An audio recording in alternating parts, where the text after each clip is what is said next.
খুব সুন্দর শাকগুলি। এই শাকগুলি বন্ধুরা, আপনারা যদি প্রতিদিন যারা আমার ভিডিও দেখেছেন অবশ্যই দেখেছেন যে আমার ছোট্ট একটা ছাদ বাগান আছে বা কিচেন গার্ডেন, ওখানে এই শাকগুলি হয়েছে। এগুলি হলো আলুর শাক আর হয়েছে এখানে কলমির শাক। গত বছর কলমির শাক লাগিয়েছিলাম আর এই শীতের দিনে একটু সরু সরু হয়ে গেছে, কিন্তু খেতে কিন্তু এগুলি দুর্দান্ত টেস্টি হবে। বাজারে যে সমস্ত শাকগুলি আমরা এনে খাই সে সমস্ত শাকের মধ্যে নানান রকম সার দিয়ে ওদেরকে অসময়ে বড় করে খুব সুন্দর করে বাজারজাত করা হয়, কিন্তু এই সারগুলি কিন্তু আমাদের স্বাস্থ্যের জন্য খুবই ক্ষতিকারক। আর এই সমস্ত আমাদের বাড়িতে যেগুলি আমরা বাড়ির যেরকম সবজির খোসা বা ডিমের বাকল এ সমস্ত বা নানান রকম জৈব সার যেমন গোবর সার, এগুলি দিয়ে যে সমস্তগুলি করা হয় এগুলি কিন্তু দেখতে অনেক সময় সুন্দর না হলেও কিন্তু খেতে দুর্দান্ত টেস্টি লাগে, স্বাস্থ্যের পক্ষেও খুবই ভালো। অনেকেই কিন্তু আলুর শাক খান না, আবার কেউ কেউ খান। আজ দেখুন আমি আলুর শাক এবং কলমির শাক এবং বেতো শাকও এখানে 1-2 গাছা আছে, এগুলি দিয়ে কি দুর্দান্ত একটা শাক আমি রান্না করেছি। এই দেখুন বন্ধুরা, এরকম একটা শাক যদি আমাদের হয়ে যায় তাহলে বন্ধুরা আর কোনো রেসিপিরই প্রয়োজন আমার মনে হয় লাগে না। আপনারা এরকম করে রান্না করে খেয়ে বলবেন। অনেকে মনে করতে পারেন যে আমি এমনিতেই বলছি, না, আমি আমার ভিডিও যখনই যা কিছু বলি তার 100 ভাগ সত্যতা আমি রেখেই আমি সব কথা বলি। আমি ভিউজ পাওয়ার জন্য কোনো সময়ও আমি বাড়িয়ে কিছু বলতে আমি রাজি না। আমি জানি যে আমার বন্ধুরা যদি আমার সততাটা সবসময় বোঝেন তাহলে কিন্তু আমাকে বিশ্বাস করবেন এবং যে কোনো রেসিপি রান্না করার জন্য সার্চ করে আমার চ্যানেলে আসবেন। এই দেখুন, এর সঙ্গে আমার ফ্রিজে কগাছা শিম ছিল, সেই শিম আর আলু 2টা আমি টুকরো টুকরো করে কেটে একটু ডাল, মুসুরির ডাল জল দিয়ে বসিয়েছিলাম আগেই সেদ্ধ, সেটা আধা ফোটা হওয়ার পর এই আলু আর এখানে শিম আমি তার মধ্যে দিয়ে দিলাম। শিমগুলি আবার একটু ছিঁড়ে ছিঁড়ে দিয়েছি, মানে তার বীজগুলি যেমন বের হয়ে যায়। অনেক সময় পোকা থাকে তো, তাই আমি এইভাবেই শিমকে একটু খুলে খুলে তারপরে আমি টুকরো করে কেটে আমি এখন দেই, কারণ এখন শিম তো অনেক দিন পুরনো হয়ে গেছে, তাই পোকা থাকতে পারে। দেখুন বন্ধুরা, এর মধ্যে শাকগুলিও দিয়ে দিচ্ছি। তবে আমার মনে করেছিলাম এই কড়াইতেই আমি রান্না করতে পারবো, কিন্তু না, এখন দেখছি যে এই কড়াইয়ের মধ্যে আমার নাড়তে চাড়তে নিচে পড়ে যাবে, তাই আমি আর এই কড়াইয়ের মধ্যে থেকে অন্য কড়াইয়ে আমি ধীরে ধীরে আমি কিন্তু এটা আমি ট্রান্সফার করে নেব। দেখুন এখানে শাকগুলি দিয়ে দিয়েছি, কীরকম সবুজ শাক। এরকম সবুজ শাক যদি আমরা সবসময় খাই তাহলে আমাদের শরীরে কিন্তু অনেক বেশি ব্লাড হবে। অনেকেই মনে করেন যে মাছ মাংস বেশি পরিমাণে খেলে স্বাস্থ্যের খুব উন্নতি হয়, তা কিন্তু একদম ঠিক না। যারা বেশিরভাগ সময় নিরামিষ খান দেখবেন ওনাদের কোনো রোগ বলতেই থাকে না। এটা কিন্তু সবাই বিশ্বাস করে না, আর এই কারণেই দেখা যায় যে তাদের খুব বেশি একটু বয়স হলেই খুব বেশি রোগে আক্রান্ত হয়ে যান। তাই নিরামিষটা খাওয়াই সবচাইতে ভালো।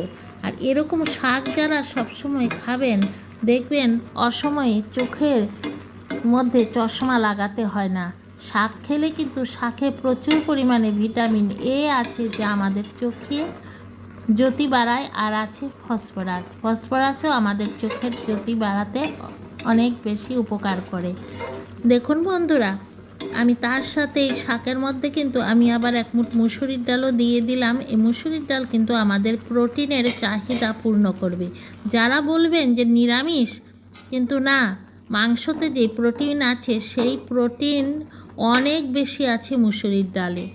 তাই এরকমভাবে নিরামিষ খেলে আমাদের শরীরের কিন্তু অনেকই ভালো, কোনো রোগশোক থেকে আমরা রক্ষা পাব। দেখুন আমি এই কড়াইয়ের মধ্যে সেটাকে ঢেলে নিয়ে নিলাম কারণ ওই কড়াইতে আমি নাড়াচাড়া করতে পারবো না।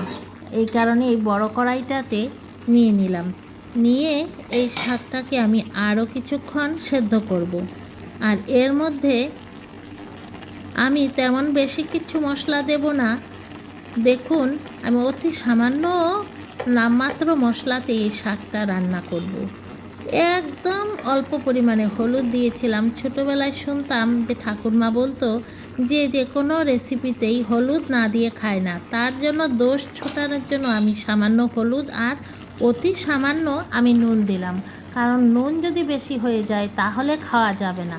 তবে কিন্তু আমি বেশ কিছু কাঁচা লঙ্কা কেটে দিয়ে দিয়েছি, কারণ শাকে যদি একটু ঝাল না হয় তাহলে কিন্তু টেস্ট লাগে না। তবে কাঁচা লঙ্কার ঝাল, শুকনো লঙ্কার ঝালটা আমরা অনেক সময় সহ্য করতে পারি না। তাই আমি বেশিরভাগ সময়ই আমি কাঁচা লঙ্কাতে রান্না করি। শাকে যদি কাঁচা লঙ্কা দেওয়া হয় তাহলে কিন্তু তার গন্ধটাও খুবই সুন্দর আসে। দেখুন, আমার শাকটা প্রায় সেদ্ধ হয়ে এসেছে। এখন আর একটু সেদ্ধ হবে আমার আলুগুলি একটু সেদ্ধ হয়ে যাওয়ার জন্য। তাহলে কীরকম লাগছে দেখে বলুন তো বন্ধুরা আমার আজকের শাকটি। আমি কি মিথ্যে কথা বলেছি? যে এই রকম একটা দুর্দান্ত শাকের রেসিপি যদি থাকে তাহলে আমাদের কি আর কোনো কিছুর প্রয়োজন হবে? আমার তো মনে হয় আর কোনো কিছুর প্রয়োজন হবে না। এখন আমি আগে টমেটো দিতে ভুলে গেছি, তাই টমেটো আমি ব্লেন্ড করে নিয়েছি। এর মধ্যে আমি একটু টমেটো আমি পেস্ট করা দিয়ে দিচ্ছি, তার সঙ্গে সুন্দরভাবে মিশে যাবে।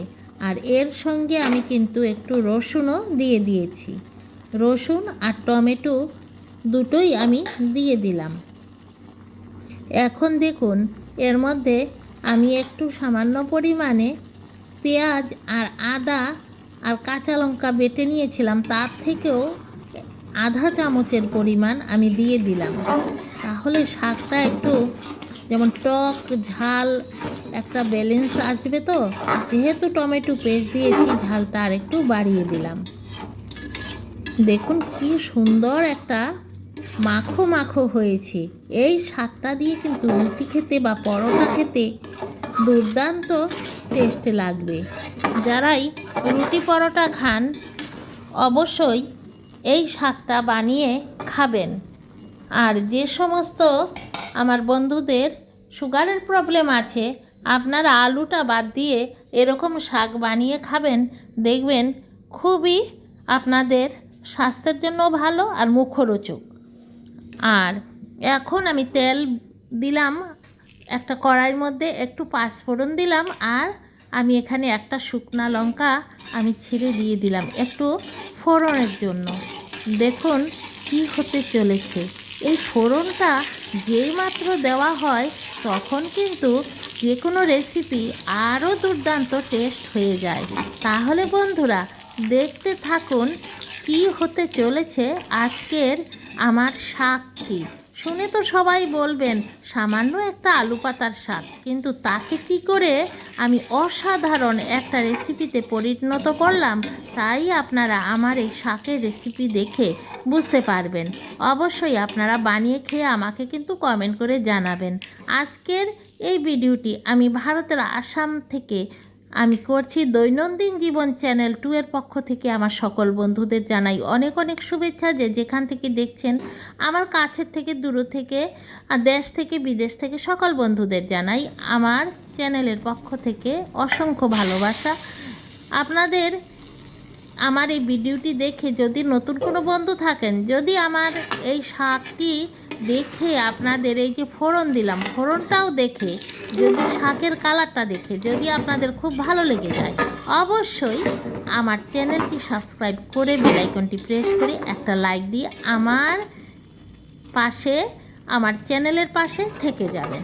এবং সকল বন্ধুরা একটি লাইক দেবেন এবং আমার এই রেসিপিটা যদি ভালো লাগে তাহলে আপনাদের বন্ধুবান্ধবের সঙ্গে অবশ্যই শেয়ার করে দিতে পারেন। এবং সব সময় জন্য সাদর আমন্ত্রণ রইল আমার চ্যানেলের ভিডিওগুলি দেখার জন্য। আর সকল বন্ধুদের আবারও শুভেচ্ছা, ভালোবাসা আজ তাহলে আসি বন্ধুরা, আবার আসবো।